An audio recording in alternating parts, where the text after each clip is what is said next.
سلام دوستان، شاهین خالدی هستم و ممنون از اینکه تریسیجتو رو دنبال میکنید. خب یه پلیلیست جدید به کانال اضافه شده و در واقع یه مینی سریز هست که میخوام یه پروژه‌ای رو با موضوعیت لوپولی و هایپولی مدلینگ خیلی خیلی مبتدی و پر از مطلب براتون بگم که میدونم که شاید مخاطبای تازه کار، ناآشنا تا تقریبا سوپر متوسط این خیلی به دردشون میخوره. من این پلن تایتل های کوچیک کوچیک و مینی سریز رو تصمیم گرفتم که بیشترش بکنم و روی پروژه ها و مواردی که خیلی زود جمع جور بشه براتون بذارم که توش مطالب زیادی رو یاد بگیرید. انشالله از این به بعد یه مقداری کانال پرپیمونتر میشه و برنامه‌های خیلی خوب هست که به مرور توی یک ماه آینده حتما خدمتتون اطلاع میدم. برگردیم سر این موضوع، این پلیلیست و این مسئله که میخوایم در موردش صحبت بکنیم لوپولی و هایپولی مدلینگ که مربوط به یعنی بیشتر اینو تو حوزه بازی سازی میدونن و کار کردن با انجینای بازی سازی، ولی فقط به اونجا محدود نمیشه. شما کارهای انیمیشن هم بخواید انجام بدید یا توی شرایط خاصی هایرز و لورز اون پروژه‌تون رو نیاز دارید. پس عملا اینی که باهاش بخواید آشنا بشید میتونم بهتون بگم که به درد 70-80% 3D آرتیستا 100% خواهد خورد. خب برنامه چیه؟ من رفتم تو اینترنت و یه تصویری پیدا کردم که تصویرمونم اینه و من توی قسمت دیسکریپشن فایل دانلودش رو براتون میذارم و میخوام بهتون یاد بدم که این شمشیر رو چجوری به صورت هایپولی و چجوری به صورت لوپولی بسازی. این محتوای این پلیلیستمونه و این قضیه ادامه پیدا خواهد کرد توی مینی سری‌های دیگه‌ای که درست خواهم کرد و به کانال اضافه میکنیم. خب کل قضیه چیه؟ کل قضیه اینه که آقا من اگه میخوام یک انیمیشن بسیار پر از جزئیات و پر از آبجکت بسازم یا از اون مهمتر اگه بخوام یه بازی بسازم، از نظر جزئیات خیلی خیلی اینا میتونن تعداد پلیگان ها رو ببرن بالا و پروژه رو سنگین کنن و 1001 مشکل اجرایی برای مخاطب ها یا حتی برای مجری ها ایجاد بکنن. پس این مدل رو ما تو کل این پلیلیستی که داریم توی چند تا ویدیو 0 تا 100 بهتون یاد میدم که چجوری به صورت لوپولی بسازیمش که در نهایت مثلا فرض بکنید آبجکتی که الان اینجا من سلکت کردم کلا 336 تا فیس داره، یعنی کل این شمشیر 336 تا فیسه و این یکی آبجکتی که این طرف گذاشتم که البته نوشته 58000 خورده ای، این بخواد این در واقع نسخه اپلای شده ساب دیویژن سرفیسشه که اگر اون رو هم در واقع ساب دیویژنش هم اپلای نمی کردم تقریبا 12000 پلیگان بود. حالا فرض کنید که شما توی پروژهتون 20 دونه از این شمشیرم فرضاً دست کاراکترهای مختلف جای مختلف داشته باشید، خودش شده نزدیک 200,000 پلیگان، در صورتی که این یکی دیگه تو بدترین حالتش مثلا میخواد بشه 6000 پلیگان. این کل مفهومیه که اگر یاد بگیرید چه تو صنعت بازیسازی چه تو انیمیشن خیلی خیلی به دردتون میخوره و توی این پروسه قراره که یاد بگیرید که چجوری اینا رو بسازید و به چه نکاتی دقت بکنید. اگر هیچ چیزی از مدل سازی و اصلا کار کردن با بلندر هم بلد نیستید، بدونید که این ویدیو رو ببینید میتونید بسازیدش و نیاز به پیش نیاز خاصی نداره. ولی اگر هم ویدیوهای دیگری رو در کانال دیده باشید و دنبال کرده باشید که خب طبیعتا درک این پروژه رو براتون میتونه خیلی راحت تر بکنه. پس بریم یکم توضیحات بیشتر براتون بدم. خب ببینید این تصویر رو حالا من تو اینترنت یه جایی پیدا کردم، یه دونه شمشیره و ما این شمشیر رو به عنوان گیم اسست میخوایم بسازیم وارد مثلا انجینمون بکنیم. حالا یا کاراکتر اصلی از این شمشیر استفاده میکنه یا دست انمیاس، به هر صورت یا آبجکتیه. خب اگه دقت بکنید ما این تصویر رو اگر بخوایم بسازیم این جزئیات خیلی زیاد داره، یا مثلا این حجاری‌ها و تو رفتگی‌هایی که روی کار افتاده، مثلا این خطایی که اینجا افتاده، این یکیایی که اینجا هستش بالاتر بیایم این حالتهای سنگای درخشانی که این وسط گذاشتن، پس این جزئیات خیلی زیاد داره، پس این چیز خیلی بگیم ساده ای نیستش و حالا جدایی از پیچیدگی های ساختش تعداد پلیگاناش هم زیاد میشه. اگه قرار باشه شما این همه جزئیات رو کار بندازید تعداد پلی‌ها زیاد میشه، ولی اصرار داره میگه آقا الا اینو باید به صورت لو پلی به من بدید، چون پروژه قراره که مثلا روی اسمارت فون یا اسمارت تبلت باشه، کلا هم میخوایم سبک باشه، نمیخوایم کار خیلی سنگین بکنیم. خب پروسه لوپولی یعنی چی؟ یعنی آقا تا جایی که میشه حجم در واقع مشامون کم باشه. مثال میزنم، مثلا فرض بگیرید یه دونه اسفیر اینجا میذارم اسکیلشو بزرگ کنم، ازش یه کپی میگیرم. خب حالا به این یه ساب دیویژن سورفیس میدیم و بعد میذاریمش روی لول مثلا 2، اپلایش هم میکنه. این یکی اگر نگاه بکنید فیس ها خیلی بزرگه، این یکی فیس ها بسیار ریزه، ولی در نهایت اگر نگاه بکنید حالا که شید اسموت زدم و توی اینجین ها هم یه همچین چیزی داریم، در نهایت از نظر ظاهری جفتشون اوکی هن. یعنی سطح خیلی اسموت اوکی ترتمیزی داره. پس چه دلیلی داره اگر من این خروجی رو میبینم اینقدر تعداد مشاشو زیاد بکنم؟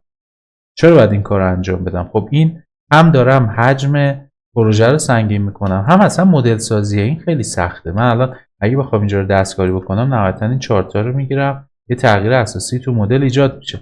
ولی اگه همین کار رو اینجا بخوام بکنم این اصلا نابود میشه. نگاه کنید مدل به طور کامل نابود میشه، پس همینجوره ضرره. حالا حساب بکنید این شمشیره یه دونه از اسطای بازیه، شاید شما 100 تا اسط دیگه هم داشته باشه، اگه قرار باشه همه رو اینقدر پیچیده و ریزش بکنی خب اون حجم فایلیش فوق العاده سنگین میشه و اون سخت افزاری که بخواد اینو بخونتشون بازی رو اجرا بکنه نمیتونه یه سخت افزار خیلی معمولی باشه. پس بازار هدفتون مخاطباتون به مراتب کمتر و کمتر و کمتر میشه. این یه ضعف.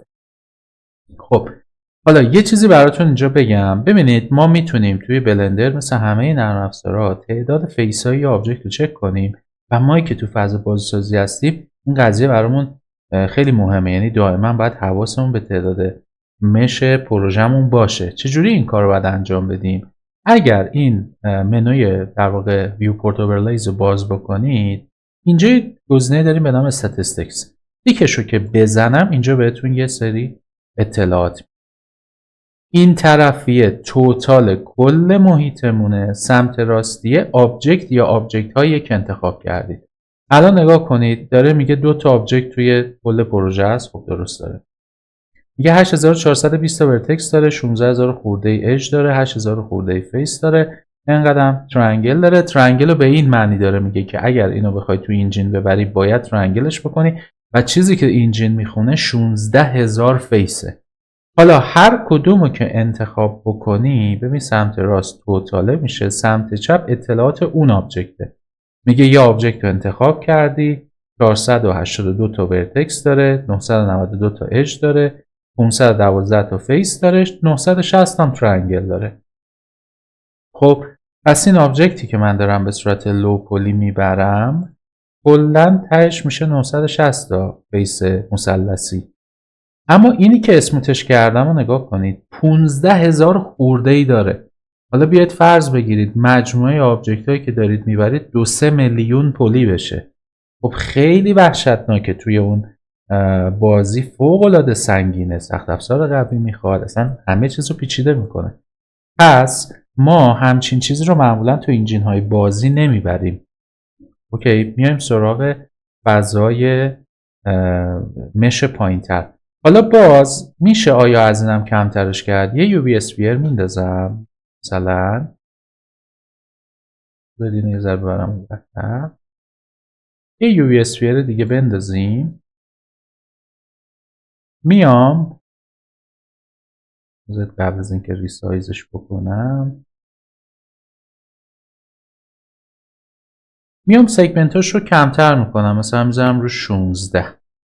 خب از نظر ظاهری هنوز کره است. اگه شید اسموتو بزنم باز ببینید هنوز یک کره گرده که هیچ مشکلی نداره، هیچ ضعفی نداره. ولی همینی که باهاش اوکی بودیم 960 ترنگل یا 512 تا فیس داشت، همین الان شده 480 تا و 256. پس این دیگه از نظر تعداد مش خیلی بهینه تر شده. آیا از این کمتر هم میشه کرد؟ ببین مثلا میذارم رو 8 تا، سایزش رو بزرگتر میکنم. البته 8 تا 8 رو باید رو جفتش بزنیم. 8 تا اونجا، 8 تا اینجا. اسکیلش رو بزرگ میکنم. باز یه شید اسموت میزنم.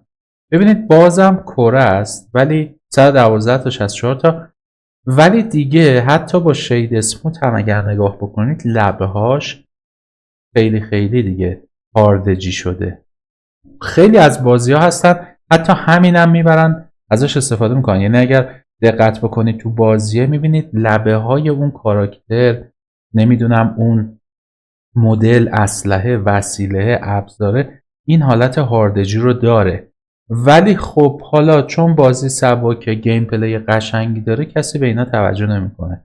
ولی در نهایت بخواید حساب بکنید 15000 تا ترنگل که گفتیم مثلا ولش کن 960 ترنگل اومده شده 112 تا. اصلا یعنی پروژه سبک جمع میشه. حالا طرف بازیساز انرژیش رو گیم پلی میذاره که این ضعف رو بیاد کاور کنه. اون اصلا یه بحث دیگه است، بذاریم کنار. میخوام پس اینو بهتون بگم، اینی که صحبت از لو پولی میکنیم یا های پولی میکنیم یا نورمال رز میکنیم دقیقا تو همینی که تعداد مشامون رو در کل پروژه قرار مدیریت بکنیم و این نکته بسیار مهمی تو فضای بازی سازیه. و کارفرما وقتی میگه که من مثلا اینطور میخوام باشه و آنطور میخواد باشه منظورش اینه. حالا اگه میگه لو پولی، خب من چجوری میتونم یه همچین شمشری با این همه جزئیات رو بیام لو پولی بسازم و قابل قبول باشه؟ این همون تیکه‌ایه که دیگه قراره که UV تکسچری که یاد گرفته بودیمش بیاد کمکمون بکنه و خیلی تکسچر سازی داره. خیلی از فتوشاپ و اینا استفاده میشه که مثلا یه دیوار رو انقدر توی فتوشاپ جزئیات مختلفی رو نقاشی میکنن و میان به یه مثلا پلن یه دونه فیسه میدن که شما وقتی نگاه میکنی میبینی دیواره مثلا چقدر جزئیات داره، اینجاش ترک خورده، اینجاش اینجوری شده، در صورتی که اون همه رو نشستن با تصویر درست کردن. اصلا موضوع مدل سازی نبوده. این پس یه بیسی، یه توضیحی توی این ویدیومون در مورد اینکه درک بکنید لو پولی، های پولی، نورمال رز به چه معنیه. و همونطور که اول این ویدیومون گفتم من قصد دارم که این شمشیر رو و این پروژه رو در دو حالت لو پولی و های پولی بسازم. تکنیکا و روشش رو یاد بگیرید و یادتون باشه وقتی که لو پولی رو ساختیم میبینید که از رو همین وقتی که گذاشتید و این لو پولی رو ساختید های پولی رو در میاریم. پس قرار نیستش اینم بشینیم از صفر کار بکنیم و کل پروسه و جزئیاتش رو تا جایی که میشه به زبان خیلی ساده و قابل فهم براتون بگم که انشالله یک مسیر رو براتون باز بکنه و تو ادامه مینی سریزهایی که اضافه خواهم کرد. از همین الان تصمیمش رو گرفتم، کانسپتش رو دارم که چجوری اونها ساخته بشه و بیادش اطلاعاتتون رو به صورت یک سریال بیشتر بکنه، همه رو انجام خواهیم داد. پس توی این ویدیو دیگه بیش از این ادامه نمیدم و در حد یک اینتروداکشن و یک معرفی از کاری که میخوایم بکنیم همینجا بحثمون رو تمام بکنیم. توی ویدیوی بعدی میایم و استارت میزنیم. فعلا توی لول لو پولی قطعات مختلفش رو ساختن و تکنیکا و روشش رو یاد گرفتن. امیدوارم که براتون مفید باشه، این مطالب جذاب باشه. لطفا لایک و سابسکرایب یادتون نره و تا ویدیوی بعدی خدا نگهدارتون.